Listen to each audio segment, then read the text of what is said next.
প্রধানমন্ত্রীর মুখে মধু অন্তরে ছলনা।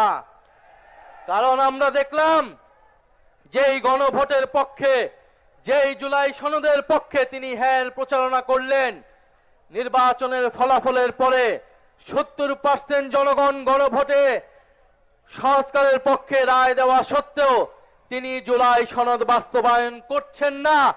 অন্যদিকে মুখে বলে যাচ্ছেন জুলাই সনদ অক্ষরে অক্ষরে বাস্তবায়ন করব। গণ অভ্যুত্থানের সময় আমাদের একটি স্লোগান ছিল, নাটক কম করো প্রিয়।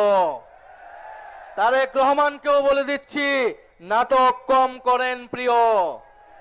বাংলাদেশের জনগণ আপনাকে ক্ষমতা দিয়েছে মানে এই নয় আপনি যা খুশি করবেন, যেরকম খুশি ছলনা প্রতারণা এদেশের জনগণের সাথে করবেন।